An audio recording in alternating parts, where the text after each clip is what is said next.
d'une certaine façon, CNews, Europe 1 vivent la même chose. Ils vivent la même chose. Et donc, ils savent que ils veulent s'attaquer à toutes ces structures. Vous savez, récemment, j'ai vu un média, une revue satirique qui s'appelle La Furia, qui est menée par Laurent Oberton, qui a eu ce retrait de cet agrément presse par le ministère de la Culture, sans qu'il y ait le moindre contradictoire. Donc après eux, on sait que ça sera nous. Évidemment, on prend ça extrêmement au sérieux et on est heureux parce que depuis 24 heures, le roi Merlin, ce sont des millions de vues, des centaines de milliers d'auditeurs qui ont exprimé leur mécontentement, qui, sans qu'on le demande, ont fait un appel au boycott à l'égard de le roi Merlin, parce que je suis désolé, c'est pas le bobo parisien qui est client de le roi Merlin. Le roi Merlin, mais finalement, une partie de sa clientèle, c'est ce que récemment un chanteur qualifiait des cons. Voilà, c'est-à-dire que, vous savez, quand il disait que les lecteurs du Rassemblement national, c'était un con, finalement, les lecteurs de droite, c'est un con, eh ben, pardonnez-moi, ces cons-là, c'est une partie de la clientèle de Leroy Merlin, et il les insulte quand aujourd'hui, il est en train de dire que finalement,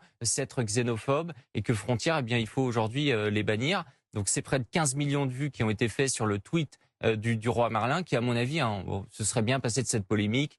Mon avis, c'est que c'est une partie des cadres qui sont plutôt d'extrême gauche. Il y en a beaucoup, malheureusement, dans nos grandes entreprises, et nous, on défend la liberté économique sur notre ligne éditoriale, et effectivement, bon, on est assez navré.